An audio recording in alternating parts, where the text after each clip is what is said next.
Selamat sore dan salam jumpa pemirsa. Senang sekali Nusa Tenggara Timur hari ini kembali hadir menjumpai Anda. Ya, sejumlah informasi menarik dan aktual dari berbagai daerah di Nusa Tenggara Timur telah kami siapkan untuk Anda. Mengawali perjumpaan kita pemirsa, berikut kami hadirkan cuplikan berita utama. Pergerakan penumpang jelang Hari Raya Natal dan Tahun Baru 2023 di Bandara El Tari Kupang masih berjalan normal. Pemerintah Kabupaten Ende membatalkan pemberhentian 3.007 orang tenaga honorer.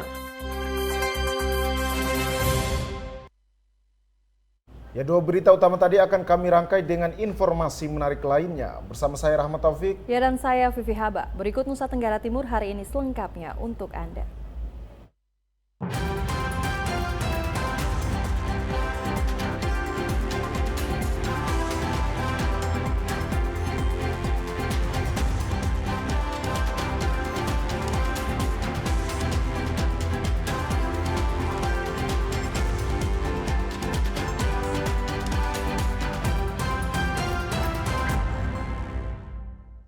Awali Nusa Tenggara Timur hari ini dari Kota Kupang, Saudara.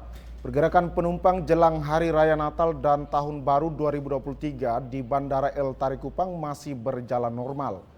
Bahkan jika dibandingkan dengan pergerakan penumpang tahun sebelumnya, yakni 5 hari sebelum Hari Raya Natal mengalami penurunan.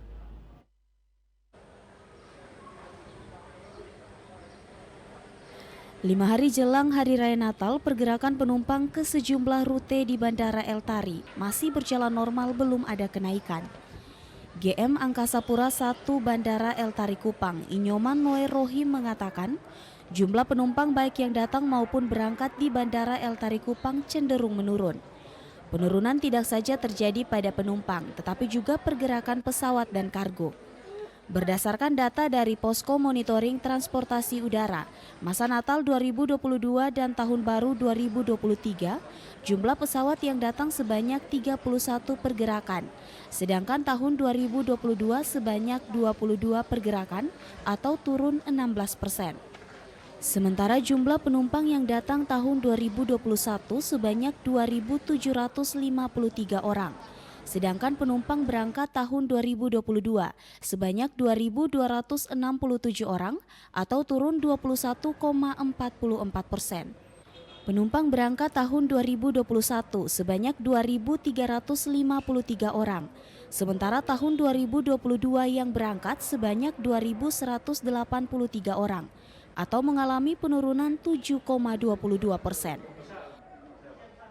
Di Bandara El Tari Kupang untuk hari kemarin, tepatnya tanggal 19 Desember, kita mengawali posko. Nah, data yang kami terima dibandingkan tahun-tahun sebelumnya, ini ada terjadi penurunan, Pak.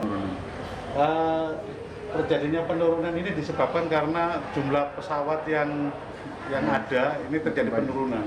Karena pesawat kan sebagai alat angkut utamanya, jadi kalau pesawatnya turun, otomatis nanti penumpang sama kargo mengikuti. Manajemen Bandara El Tari Kupang bekerja sama dengan TNI dan Polri untuk menjaga keamanan guna memberikan rasa aman kepada para penumpang yang menggunakan moda transportasi udara di Bandara El Tari Kupang selama masa Natal 2022 dan Tahun Baru 2023.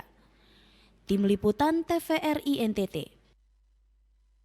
Ya pemirsa, 5 hari menjelang Hari Raya Natal dan Tahun Baru, pihak Bandar Udara Komodo mendirikan posko monitoring transportasi udara Natal dan Tahun Baru Nataru 2022. Tercatat penambahan jam keberangkatan.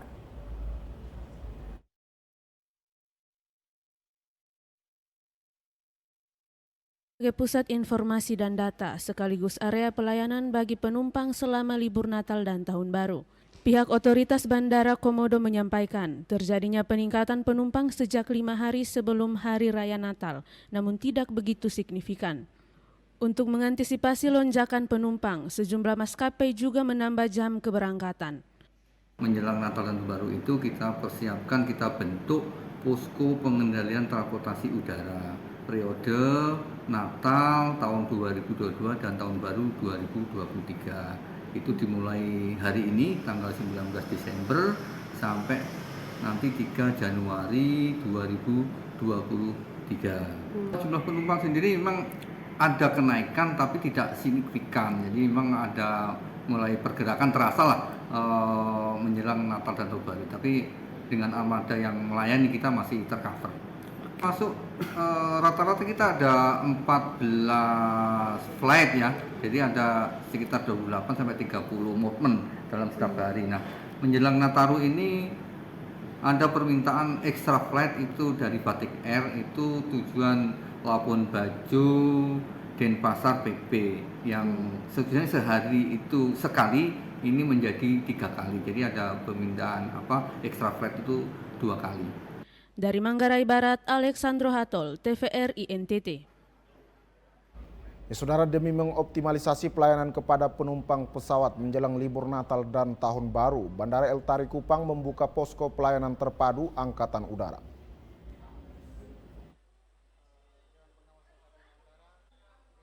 Menjelang libur Natal dan Tahun Baru, diprediksi arus penumpang akan melonjak seiring dengan peningkatan jumlah penumpang yang sudah terpantau sejak seminggu terakhir. Pihak Bandara El Tari Kupang kemudian membuka posko pelayanan yang di dalamnya ada posko keamanan terpadu dan juga posko pelayanan kesehatan. General Manager Angkasa Pura I Bandara El Tari Kupang, Inyoman Nurrohim, menyampaikan bahwa lonjakan arus penumpang diprediksi akan terjadi pada tanggal 23 dan tanggal 24 Desember 2022, serta tanggal 1 dan 2 Januari 2023. Dengan jumlah penumpang dapat mencapai 4.500 penumpang dalam satu hari. Adapun perhitungannya telah dimulai kemarin dan hasilnya dilaporkan langsung kepada posko pusat di Kementerian Perhubungan. Lebih lanjut, ia menginformasikan bahwa di posko ini juga menyediakan pelayanan vaksinasi gratis kepada calon penumpang pesawat udara. Terkait dengan kesehatan bandara dalam rangka angkutan Natal dan Tahun Baru ini, kami sudah prepare jauh-jauh hari dan telah kita laksanakan beberapa kegiatan terkait dengan persiapan tersebut. Misalnya kegiatan Airport Security Meeting Komite sama Airport Emergency Security Committee, kemudian kita laksanakan juga pertemuan terkait persiapan posko terpadu angkutan Natal dan Tahun Baru 2023 ini. Selain itu juga kita sudah beberapa kali dicek kesiapannya oleh kantor otoritas bandar udara wilayah 4 Denpasar, baik secara fasilitas, keamanan maupun keselamatannya. Lebih lanjut, ia menghimbau kepada masyarakat untuk tetap menjaga kesehatan dan selalu menggunakan masker dalam perjalanan udara, baik di terminal maupun di dalam pesawat, mengingat pandemi masih belum berakhir. Ia juga mengingatkan untuk melengkapi kelengkapan terkait vaksin, yakni vaksin booster atau vaksin kedua. Simon Padang Kristodapo, TVRI NTT. Ya pemirsa, Polresta Kupang Kota kembali menyita sejumlah drum dan jerigen di Kelurahan Nunbaun Sabu, Kecamatan Ala, Kota Kupang. Barang bukti tersebut diduga kuat digunakan untuk menimbun bahan bakar minyak bersubsidi yang kemudian dijual untuk keperluan proyek APBN di Kabupaten Belu. Setelah menyita sejumlah mobil tangki yang diduga digunakan untuk proses distribusi BBM bersubsidi kepada seorang bos besar untuk pengerjaan proyek APBN, Polresta Kupang Kota kembali menyita sejumlah barang bukti berupa puluhan drum dan jerigen di Kelurahan Nunbaun Sabu, Kecamatan Ala, Kota Kupang. Barang bukti tersebut diduga digunakan untuk menampung BBM bersubsidi. Kapolresta Kupang Kota Kombes Pol Risian Krisna Budiaswanto menjelaskan, barang bukti yang disita tersebut masih ada kaitannya dengan kasus dugaan mafia penimbunan dan penyelundupan BBM bersubsidi yang diamankan beberapa waktu lalu di daerah Lamaknen, Kabupaten Belu. Jadi terkait dengan penanganan BBM ini kemarin kita sudah melakukan penyitaan terhadap barang bukti berupa puluhan drum yang awalnya digunakan untuk tempat menyimpan atau menimbun BBM bersubsidi tersebut. Ada selain drum apa lagi bang? Ya drum, terus ada beberapa jerigen ya, itu yang kita amankan. Jadi barang itu kita amankan dari lokasi di mana pada saat itu petugas Babin Kamtibmas menemukan kegiatan penimbunan BBM. Ini sementara masih kita dalami hal tersebut.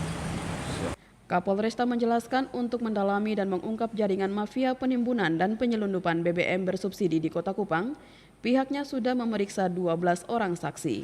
Dengan demikian, dalam waktu dekat akan dilakukan gelar perkara untuk menetapkan tersangka dalam kasus tersebut. Dari Kota Kupang, Yongki Malelak, TVRI NTT. Saudara, Kepolisian Polres Manggarai Barat mengamankan belasan pekerja ilegal yang tidak dilengkapi dengan dokumen perjalanan yang akan diberangkatkan ke Kalimantan.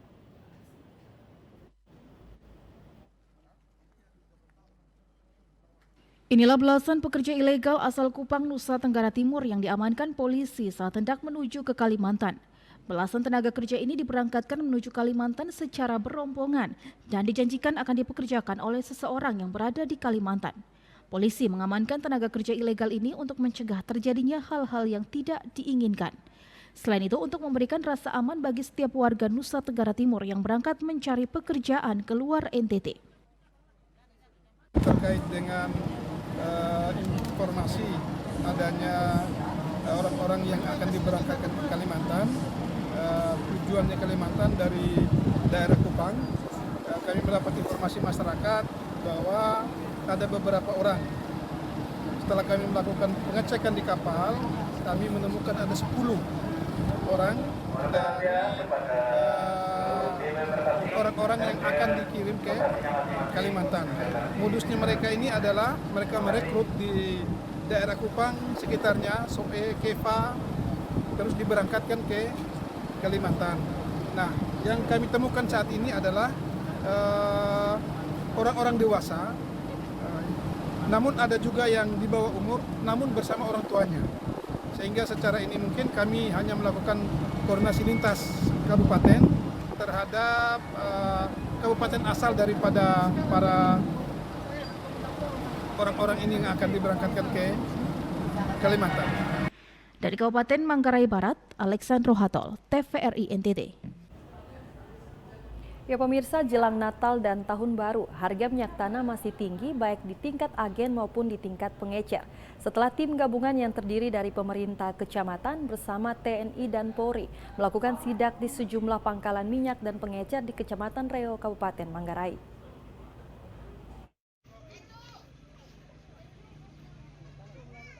Setelah mendengar keluhan dari warga terkait mahalnya harga minyak tanah, tim gabungan kemudian melakukan sidak di sejumlah tempat untuk memastikan ketersediaan minyak tanah. Tim gabungan yang terdiri dari pemerintah kecamatan, TNI, dan Polri menggelar inspeksi mendadak di pangkalan minyak dan pengecer yang ada di Kecamatan Reo. Setelah melakukan sidak, petugas masih menemukan pangkalan minyak tanah dan pengecer masih menjual di atas harga eceran tertinggi. Untuk 1 liter di tingkat pengecer, minyak tanah dijual dengan harga Rp15.000 per liternya. Sementara di tingkat agen dijual Rp5.000 per liter. Padahal sesuai harga eceran tertinggi hanya dijual Rp3.600 per liternya. Tim kemudian langsung menegur pengelola pangkalan dan penjual eceran untuk menjual sesuai harga eceran tertinggi. Atau untuk 1 jergen 5 liter dibanderol dengan harga Rp20.000 hingga Rp25.000. Bila dibanding dengan 1 pekan terakhir ini, harga minyak tanah untuk 1 jerigen 5 liter dijual dengan harga Rp50.000. Kami bersama Kapolsek memantau harga minyak yang selama ini yang ditentukan oleh masyarakat. Nah, tadi kita ke lapangan, ternyata di lapangan kita temukan masih ada harga minyak tanah ini di luar jangkauan. Ya, yang pakai cerkin di pasaran itu ada yang sampai Rp40.000. Ini yang kami ke depan supaya dalam waktu dekat ini tidak ada lagi penjualan di atas harga. Menurut rencana, sidak akan dilakukan pemerintah kecamatan selama 2 hari untuk menjamin ketersediaan minyak tanah, pendistribusiannya maupun untuk mencegah penimbunan minyak tanah jelang Natal dan Tahun Baru. Sebelumnya, Dan Ramil Reo bersama Polsek Reo menangkap penimbun minyak tanah di Kelurahan Mata Air Reo. Dari Kabupaten Manggarai, Leonardus, TVRI NTT. Ya saudara, walau harga sembako di Kabupaten Ngada relatif stabil, tetapi demi menjaga stabilitas harga sampai dengan perayaan Natal dan Tahun Baru, Bulog Bajawa menggelar operasi pasar murah guna menjaga daya beli masyarakat tetap terjaga dengan baik untuk pemenuhan kebutuhan hidup sehari-hari.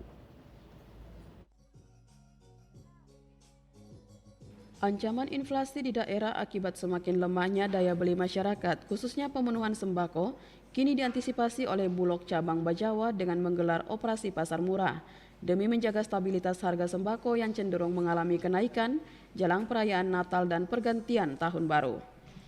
Operasi pasar murah yang dilakukan selama 3 hari ini diharapkan mampu menarik minat masyarakat untuk datang berbelanja di tempat yang sudah disediakan dengan berbagai jenis kebutuhan dapur masyarakat.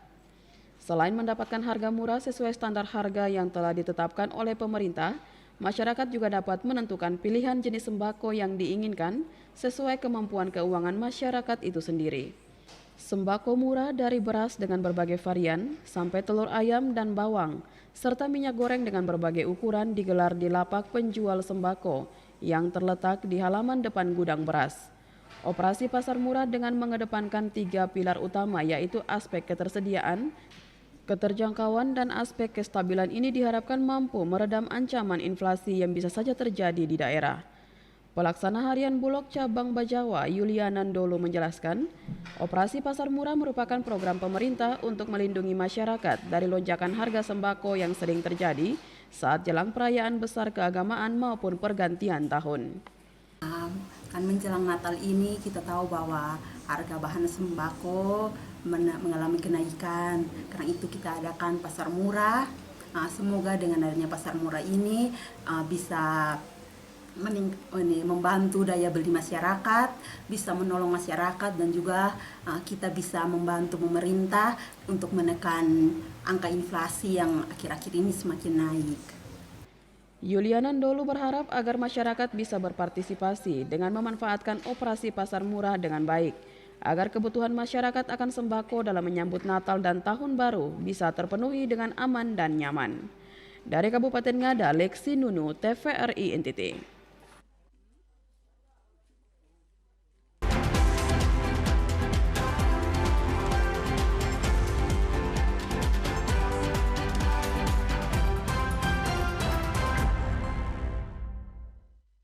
Halo Sobat Digital, di daerahmu sudah ada sinyal TV digital belum? Ini cara mengetahui jangkauan siaran TV digital di daerah kamu.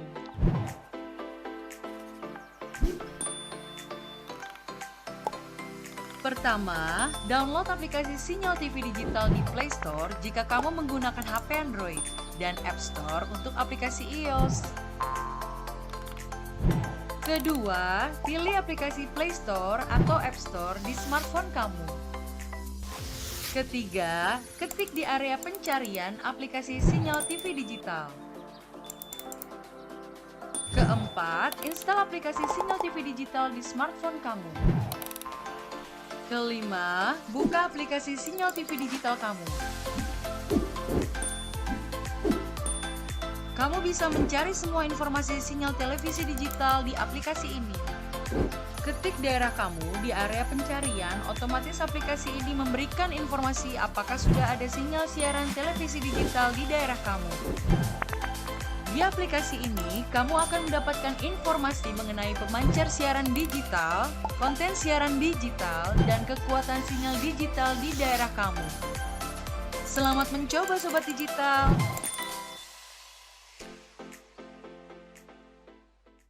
Dulu TV di rumah Inyong cuma jadi pajangan. Lah kepriben punya TV gambar nggak bisa ditonton. Beruwet sampai ganti TV, ganti kabel, ganti antena, pindah tempat. Tetap baik, beruwet. Maring sekarang sejak Inyong pakai TV digital, di rumah Inyong jadi rame terus. Gambar TV nggak semutan, suara jernih, celing. Pasangnya gampang, nggak pakai ribet. Ayo pakai TV digital aja, kelalen pasti celing.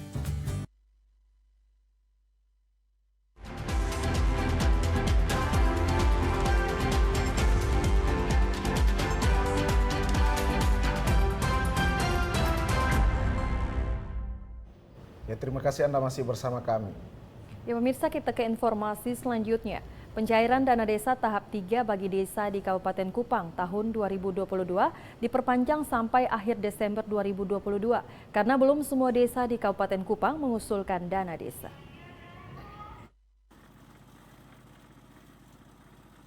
Dana desa merupakan dana yang bersumber dari APBN dan dikucurkan ke desa, kemudian dikelola oleh pemerintah desa untuk pembangunan, pemberdayaan, pembinaan kemasyarakatan, dan pemerintah desa.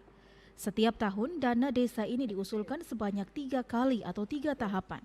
Untuk tahun 2022, pencairan dana desa oleh pemerintah desa saat ini telah memasuki tahap terakhir atau tahap 3. Usulan dana desa tahap 3 di deadline hingga 15 Desember 2022. Tetapi karena melihat keterlambatan, pemerintah desa mengusulkan ke Dinas Pemberdayaan Masyarakat Desa sehingga pencairan diperpanjang hingga akhir Desember 2022. Hingga saat ini belum semua desa di Kabupaten Kupang mengusulkan dana desa. Kepala Dinas Pemberdayaan Masyarakat Desa PMD Kabupaten Kupang, Charles Pani, mengatakan proses pencairan dana desa di Kabupaten Kupang tahun 2022 untuk 160 desa, tahap pertama dan kedua sudah selesai dilakukan. Untuk tahap 3 sedang dilakukan dan telah mencapai 140 desa yang telah mengajukan ke Dinas PMD Kabupaten Kupang. Charles Pani meminta agar pemerintah desa yang sementara mengusulkan ke Dinas PMD agar secepatnya melakukan proses pengusulan sebelum deadline waktu yang diberikan. Sampai dengan saat sekarang itu yang sudah mengajukan pencairan tahap 3 itu sudah 140 desa. Ya, itu posisi pada hari kemarin. Ya, mudah-mudahan hari ini dia agak sedikit meningkat supaya bisa mempercepat proses ini. Deadline waktunya tanggal 26 Desember. Oleh karena itu saya harapkan agar supaya desa-desa yang belum mengajukan proses pencairan tahap 3 segera mempercepat. Charles Pani berharap sebelum deadline waktu tanggal 26 Desember 2022, 160 desa di Kabupaten Kupang telah mengusulkan dana desa tahap ketiga. Dari Kabupaten Kupang, Kris Poto, TVRI NTT. Ya, Saudara, pencegahan dan penanganan stunting tidak bisa dilakukan tanpa kolaborasi dengan berbagai stakeholder. Untuk itu, Wakil Bupati Jerry Manafe sebagai Ketua Tim Percepatan Penurunan Stunting TPPS berharap aksi dan gerakan bersama menjadi penting untuk mencegah dan penanganan stunting di Kabupaten Kupang.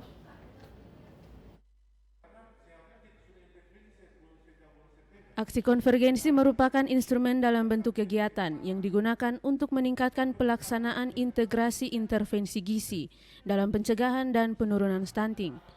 Setiap stakeholder mulai dari organisasi perangkat daerah, organisasi non-pemerintahan hingga pemerintah desa berkolaborasi dengan berbagai potensi yang ada diintegrasikan untuk mencegah dan menangani stunting.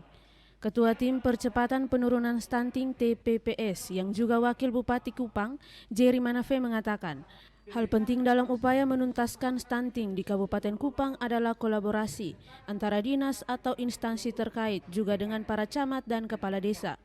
Setiap dinas yang hendak turun ke desa atau puskesmas tidak bisa turun sendiri tanpa mengikut sertakan camat, kepala desa maupun tokoh masyarakat, karena mereka adalah stakeholder setempat yang perlu dilibatkan. Saya memang menyampaikan tadi beberapa hal. Yang paling pertama, stunting ini bisa kita turunkan angka stunting di Kabupaten Kupang ini hanya satu hal yang paling penting, yaitu kolaborasi. Kerjasama di antara dinas instansi terkait, juga dengan para camat, dengan kepala desa. Saya mengharapkan tadi dinas-dinas tidak bisa turun langsung ke desa atau turun langsung ke puskesmas tanpa menginformasikan atau tanpa mengikut sertakan camat, kepala desa, tokoh agama. Itu penting, tokoh masyarakat. Sementara itu, Kabid Kesmas Dinas Kesehatan Kabupaten Kupang Imelda Sudarmaji mengatakan, saat ini konvergensi sudah sampai pada aksi ke-7, yakni pengukuran dan publikasi stunting. Aksi ini sangat penting karena merupakan persiapan untuk bulan penimbangan pada Februari 2023 nanti. Tentunya dalam aksi ini perlu ada keterlibatan lintas sektor seperti pemerintah desa atau kelurahan, kecamatan maupun organisasi perangkat daerah untuk melihat kembali sistem pendataan, penimbangan dan pengukuran yang berlangsung di Posyandu nantinya. Sebenarnya kita publikasi itu harus turun di kecamatan, cuma karena menyangkut keterbatasan waktu, akhirnya kita mengundang bapak-bapak desa ke sini untuk merembuk kembali, kemudian duduk berdiskusi sama-sama ketika nanti menghadapi lagi bulan operasi timbang bulan Februari tahun depan. Responnya sangat baik, mereka berharap untuk ke depan metode-metode seperti ini dilanjutkan kembali karena selama ini lebih banyak dominan materi-materi yang duduknya hanya satu arah. Tapi hari ini lebih banyak diskusi dengan Bapak Wakil Bupati, dengan Kepala Dinas Kesehatan. Imelda berharap melalui aksi ini semakin kuat kerja-kerja kolaboratif di Kabupaten Kupang untuk mengambil berbagai peran agar terlibat dalam upaya menurunkan angka stunting di Kabupaten Kupang. Dari Kabupaten Kupang, Kris Poto, TVRI NTT. Kita ke informasi lain pemirsa, penjabat Bupati Flores Timur, Alexander Doris Rihi, terus mendorong kemitraan antara pemerintah dan partai politik. Kemitraan menjadi penting untuk percepatan pembangunan guna mewujudkan kesejahteraan masyarakat di Kabupaten Flores Timur.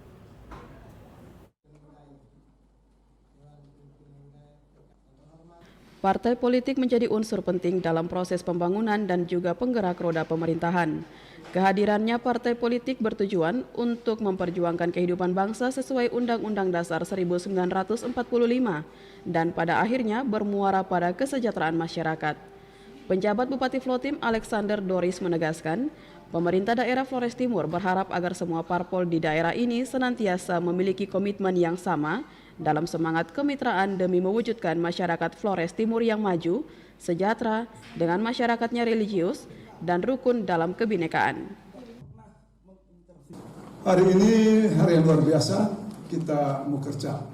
Dia punya tema tersendiri, ya, untuk soliditas merebut kewenangan 2024. Tapi saya hadir sebagai penjabat bupati, saya juga membawa tema bagi parpol PKB dan semua parpol yang ada. Tema yang saya berikan kepada semua partai politik di Flores Timur adalah marilah bersama membangun, mewujudkan kesejahteraan daerah dan masyarakat lewat tanah Flores Timur tercinta. Pemerintah daerah dan parpol harus senantiasa saling menguatkan guna menjalin sinergi untuk pembangunan daerah. Tugas utama yang harus dilakukan parpol yaitu memberikan pendidikan politik kepada masyarakat. Penjabat Bupati Flotim berharap partai politik terus bergandengan tangan dengan pemerintah daerah dalam membangun daerah. Dari Kabupaten Flores Timur, Patman Werang, TVRI NTT. Ya pemirsa, pemerintah Kabupaten ND membatalkan kembali pemberhentian 3.007 orang tenaga honorer. Pembatalan ini menyusul semua tenaga honorer akan dialihkan menjadi tenaga sukarela.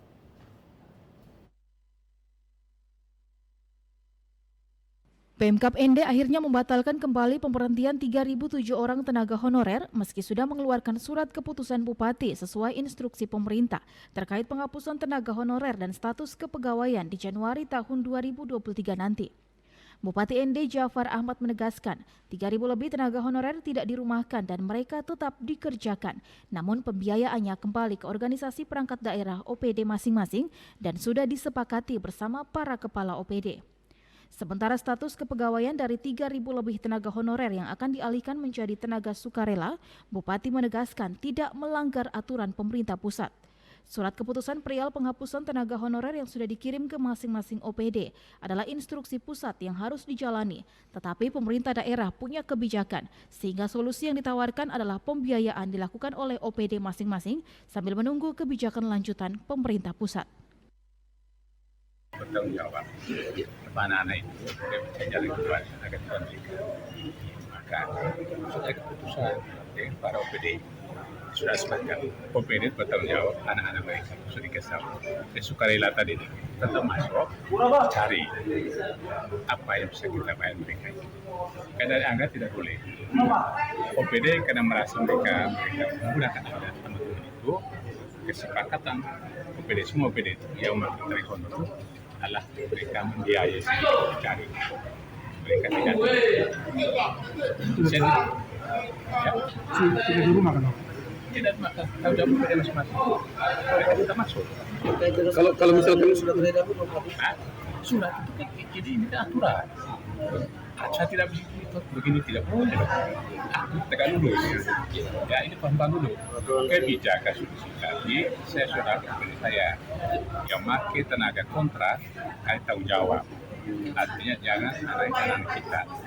Dari ND, Obitani, TVRI NTT. Kita ke Kabupaten Lembata, pemirsa. Komunitas masyarakat Muro di Kabupaten Lembata telah meluncurkan Koperasi Muro. Selain menjadi penggerak ekonomi masyarakat, koperasi usaha Muro juga diharapkan dapat berkontribusi menjaga lingkungan, khususnya kawasan laut dan pesisir.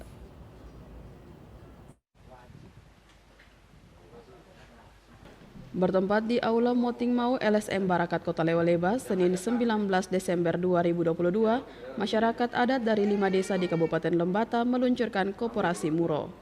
Kelima desa ini yakni Desa Dikasare, Tapobaran, Kolontobo, Lamawolo, dan Lamatokan. Muro sendiri merupakan sebuah sistem masyarakat adat beberapa desa pesisir di Kabupaten Lembata, yakni di Kecamatan Ileape, Ileape Timur, dan Lebatukan, untuk menjaga ekosistem laut dan wilayah pesisir. Selain menjadi soko guru perekonomian masyarakat, koperasi ini juga dibentuk karena didorong oleh tekad anggota untuk memperkuat pengawasan terhadap wilayah laut tempat mereka mencari nafkah. Peluncuran Koperasi Muro ini dilanjutkan dengan pemilihan badan pengurus dan pengawas oleh anggota yang hadir.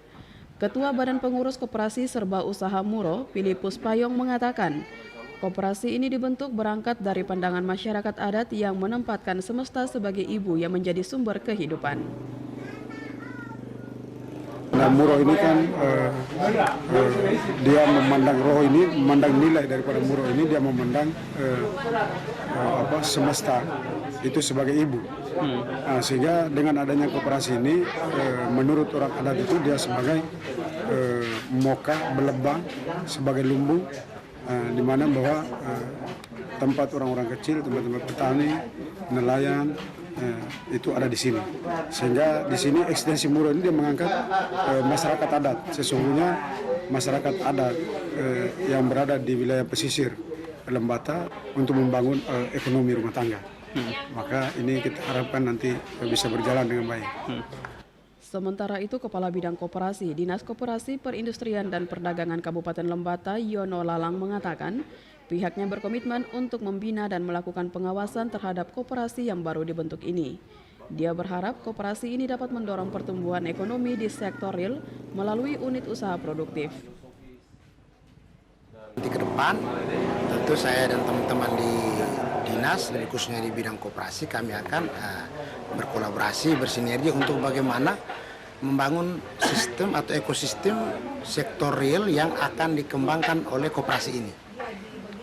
Berarti penekanannya lebih kepada sektor real ya? Persis. Karena dengan sektor real itu kita bisa lebih lihat, lebih nyata ada penghasilan di sana. Nah, dengan penghasilan dari anggota-anggota yang ada tersebar 5 titik ini bisa semakin memperkuat koperasi itu sendiri. Sehingga cita-cita dari berkoperasi mensejahterakan anggota bisa dapat. Pembentukan koperasi yang didampingi oleh LSM Barakat ini merupakan upaya bersama secara kolaboratif memperkuat pengawasan dan pelestarian ekosistem laut, khususnya di wilayah pesisir Kabupaten Lembata. Melalui koperasi ini, para anggota akan diberdayakan dan didampingi untuk produktif dalam memenuhi kebutuhan hidup tanpa merusak ekosistem laut. Dari Kabupaten Lembata, Andri Atagoran, TVRI NTT.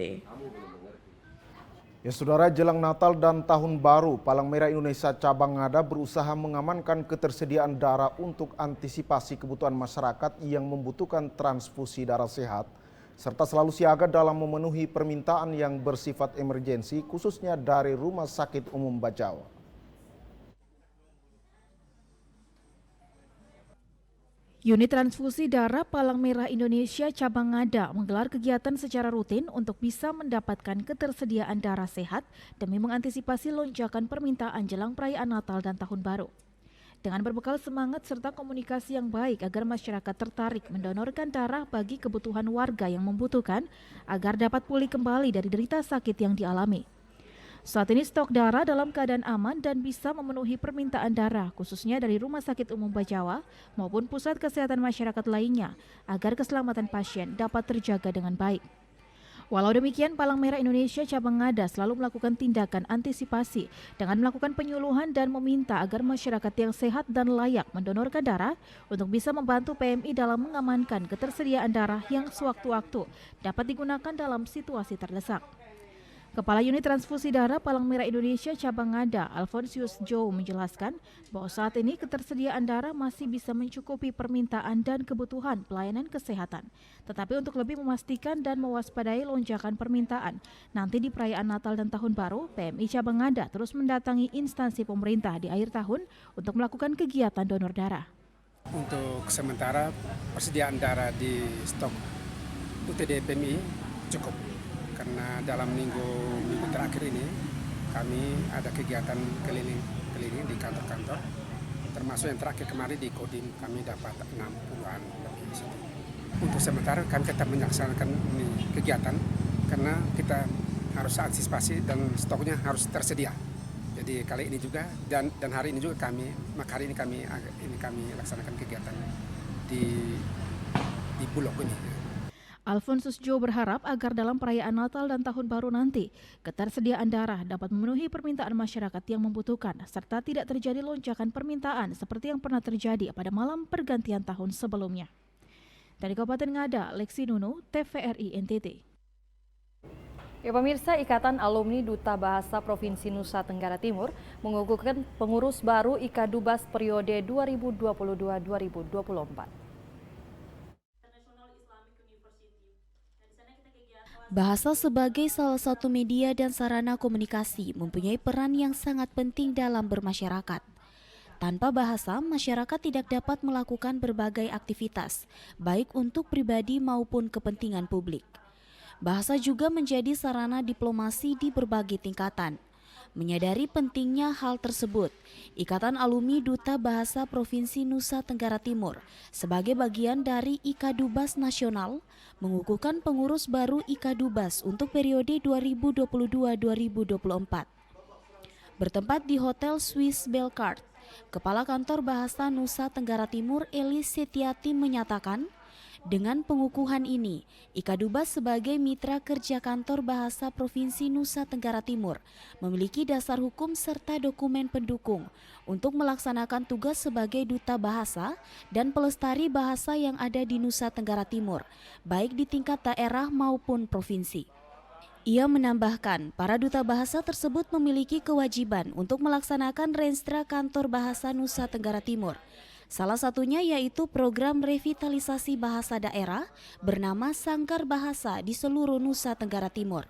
Jadi hari ini benar-benar diresmikan dan ini yang pertama untuk mereka memiliki kepengurusan secara resmi dengan nama nasional IKADUBAS. Itu seluruh Indonesia ada. Ya, jadi itu anggotanya dari tahun ke tahun itu. Jadi mereka kepengurusan ini diambil mungkin anggota-anggota yang baru-baru saja begitu. Karena yang lama itu berganti. Mereka pengurus yang paguyuban tetapi dulu tidak punya SK.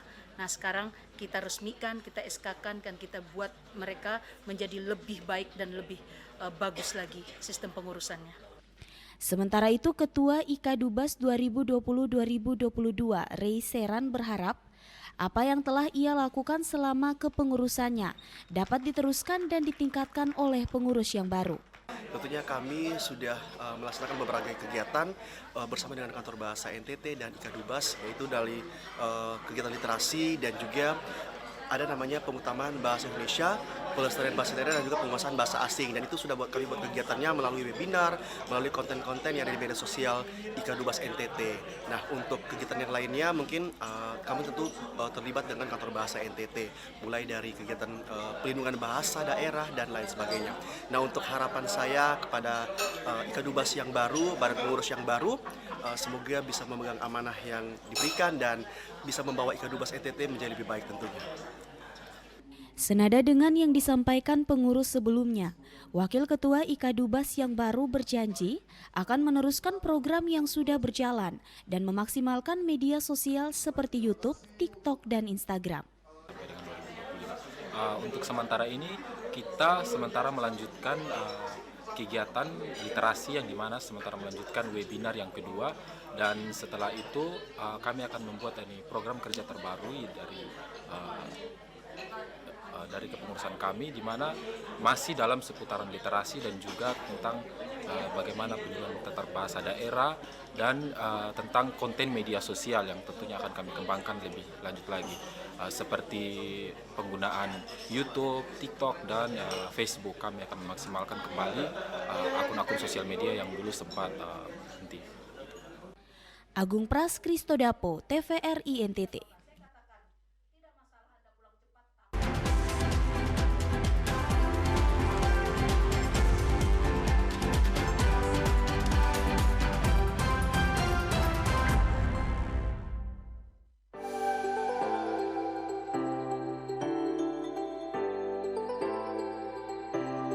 Halo Sobat Digital, gak enak kan kalau kamu nonton TV gambarnya masih bersemut seperti ini? Tambahkan set-top box di perangkat analog kamu untuk menonton siaran TV digital. Beli set-top box bisa di toko online atau di marketplace. Bisa juga beli di toko elektronik sekitar tempat tinggal kamu. Cara pemasangan set-top box agar perangkat analog kamu dapat menangkap siaran TV digital berikut caranya. Sambungkan kabel RCA berwarna kuning, merah, dan putih sesuai warnanya pada set-top box juga pada perangkat analog kamu. Sambungkan juga kabel antena UHF kamu ke set-top box. Lalu sambung kabel power set-top box pada sumber listrik. Nyalakan set-top box menggunakan remote. Pilih menu AV pada perangkat analog kamu. Saat muncul menu panduan instalasi, pilih channel search atau pencarian siaran. Tunggu prosesnya sampai selesai ya. Dan kamu sudah siap menyaksikan siaran televisi digital. Dan gratis tanpa berlangganan.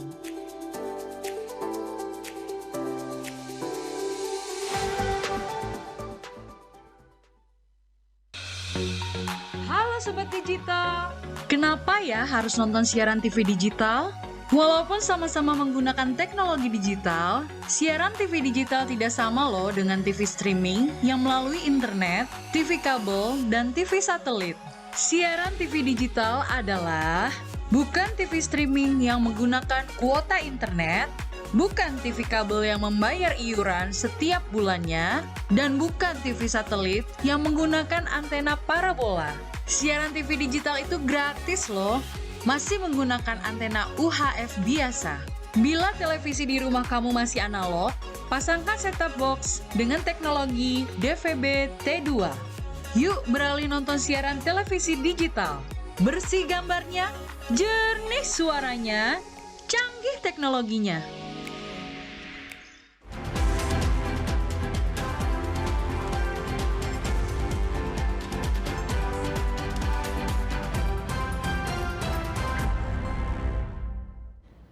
Terima kasih Anda masih bersama kami di Nusa Tenggara Timur.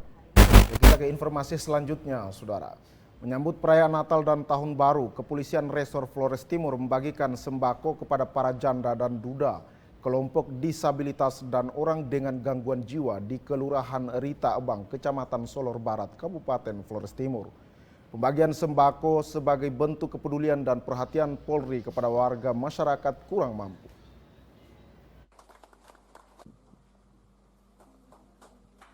Kapolres Flores Timur AKBP IGD Ngurah Joni Mahardika menyampaikan bahwa kegiatan bakti sosial berbagi kasih ini dilaksanakan sebagai bentuk kepedulian dan perhatian Polri kepada warga masyarakat kurang mampu, khususnya para janda dan duda serta kelompok disabilitas dan orang-orang dengan gangguan jiwa yang memang selama ini terabaikan. Kapolres Flotim berharap bantuan ini bisa bermanfaat dan dapat meringankan beban masyarakat kurang mampu dalam merayakan Natal dan Tahun Baru. Kurang, jadi sehingga kami juga datang ke sini, kami juga ingin dianggap sebagai bagian dari keluarga besar Kabupaten Flores Timur, kemudian kepada beberapa masyarakat disabilitas, ya, difabel yang ada di sini, walaupun bantuan yang kita bawa juga tidak banyak mungkin, namun kami berharap itulah bisa mengobati atau memberikan dampak yang luar biasa kepada Bapak Ibu.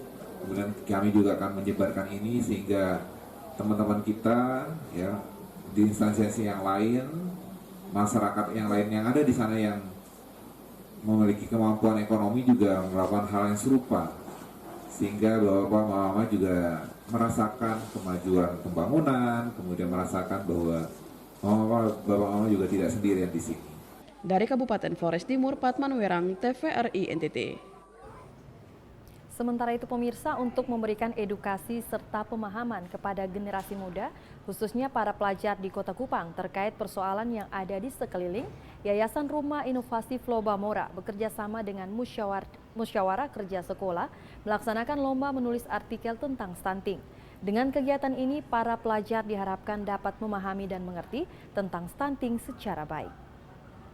Sekalian, berdirinya saya di sini salah satunya negara Indonesia. Provinsi Nusa Tenggara Timur merupakan bagian daripada Negara Kesatuan Republik Indonesia yang artinya peran generasi muda dalam mengatasi stunting di masyarakat. Pilihan makan yang tidak sesuai dengan pemberian gizi. Stunting adalah masalah gizi kronis akibat kurangnya asupan gizi dalam jangka waktu panjang sehingga mengakibatkan terganggunya pertumbuhan pada anak. Stunting juga menjadi salah satu penyebab tinggi badan anak terhambat sehingga lebih rendah dibandingkan anak-anak seusianya. Dalam rangka memeriahkan hari ulang tahun NTT ke-64, Yayasan Rumah Inovasi Flobamora bekerja sama dengan Musyawarah Kerja Sekolah menggelar lomba menulis dan membaca artikel dengan topik stunting tingkat SMA SMK se-Kota Kupang. Kegiatannya dilaksanakan sejak tanggal 8 Desember hingga 20 Desember 2022 ini diikuti sedikitnya 200 peserta yang berasal dari sekolah menengah atas dan sederajat di Kota Kupang. Adapun tujuan lain dari kegiatan ini yakni memberikan edukasi kepada masyarakat akan pentingnya pengetahuan tentang stunting dan gizi buruk. Kristo Dapo, TVRI NTT. Ya, Pulau Sumba tidak hanya terkenal dengan keindahan alamnya, tetapi juga daya tarik keragaman budayanya. Salah satunya adalah perkampungan adat Praijing di Kabupaten Sumba Barat yang masih terjaga kelestariannya.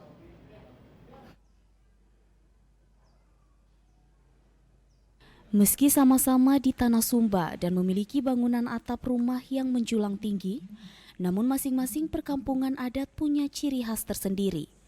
Kampung adat Praijing misalnya, bagian tengah atap berbentuk limas yang menjulang tinggi ke atas dan berselimutkan alang-alang kering. Arsitekturnya juga khas. Rumah Sumba terdiri dari beberapa tingkat.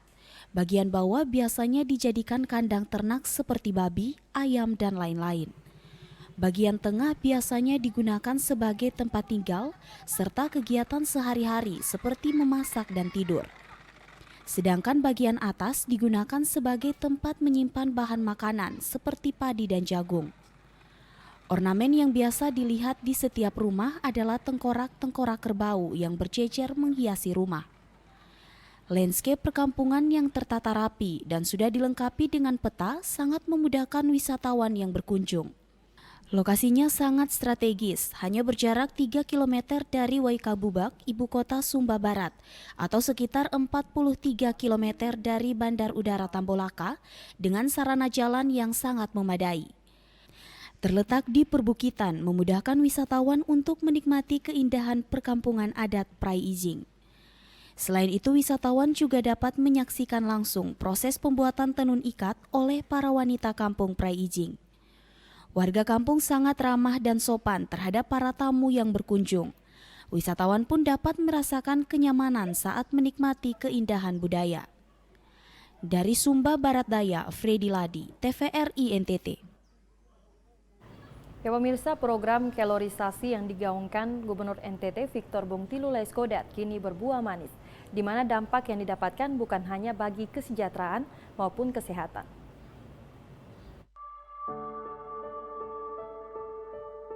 Untuk menyukseskan program pengembangan kelor sebagai komoditi unggulan daerah, Gubernur NTT telah menginstruksikan agar setiap rumah penduduk harus menanam paling sedikit 5 pohon kelor.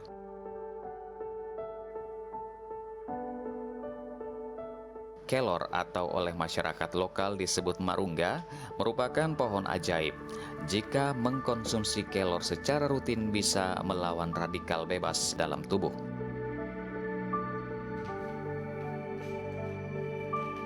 Gubernur Nusa Tenggara Timur sudah memiliki gagasan yang sangat bagus tentang pemanfaatan kelor, tinggal bagaimana masyarakat menerjemahkan dalam bentuk apa. Program kelorisasi telah membawa dampak ekonomi bagi petani dan para pelaku UMKM, di mana produk unggulan Nusa Tenggara Timur ini kini sudah dikenal dunia. Sekarang sudah cukup banyak ya. Jadi ada dalam bentuk serbuk itu bentuk premium. Nah ini bisa dicampur dengan berbagai macam olahan makanan seperti bikin kue, kemudian bikin panganan-panganan yang bisa dimakan oleh anak-anak atau orang dewasa juga. Nah kemudian dalam bentuk drink minuman itu dalam bentuk serbuk juga, tapi sudah dicampur dengan berbagai macam campuran makanan kekinian. Misalnya celup kelor yang original, kemudian juga ada celup kelor yang rasa apel, rasa orange. Kemudian juga ada namanya splasher, itu minuman seperti untuk di jus. Kemudian kita ada juga jahe kelor, kopi kelor. Totalnya sih ada sekitar 14 produk. Dan produk-produk kami ini itu sudah mendapatkan izin edar dari BPOM berupa MD. Nah, ke depan kita sedang mengembangkan ke arah obat-obat tradisional seperti untuk kapsul misalnya. Ini prosesnya sedang berjalan di BPOM untuk izin edarnya. Kita ada 14 produk turunan. Kemudian yang dalam bentuk makanan kita ada 5, itu dari mulai steak kelor, bolu kelor. Nah kita ini sedang mencoba membuat resep-resep, kita ada resep-resep yang akan diberikan kepada masyarakat. Berbagai inovasi dibuat untuk membuat masyarakat suka mengkonsumsi kelor dengan dibuat menjadi kue yang enak contohnya.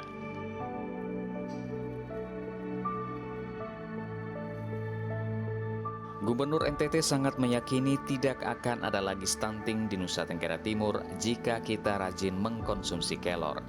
Jika ragu untuk mengkonsumsi secara langsung, bisa diolah menjadi makanan enak sesuai selera masing-masing.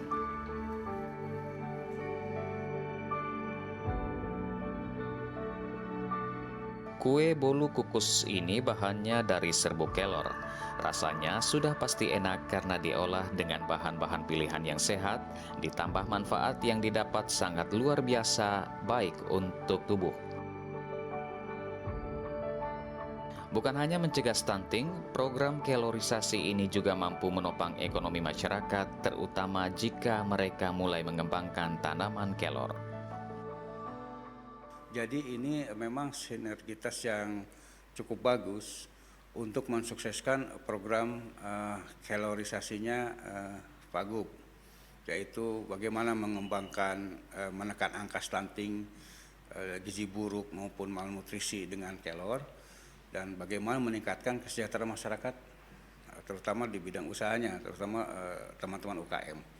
Jadi ini kelihatannya sudah berjalan secara simultan, mudah-mudahan bisa berkelanjutan dan bisa mensukseskan apa yang sudah dicanangkan oleh beliau dalam program kelor ini. Untuk mendukung program pengembangan kelor sebagai komoditas unggulan daerah, semua masyarakat diajak untuk menanam dan mengkonsumsi kelor. Karena kelor sebagai makanan super atau superfood yang memiliki kandungan gizi dan vitamin yang sangat bagus bagi tubuh. Makanan dan minuman yang ditawarkan berbahan dasar serbuk kelor cukup beragam. Jika ingin yang gampang dan langsung bisa diseduh pun ada. Jika ingin yang lebih bercita rasa juga ada. Program yang dilakukan pemerintah Provinsi Nusa Tenggara Timur ini diharapkan mampu mengentaskan stunting dan mensejahterakan masyarakat Nusa Tenggara Timur.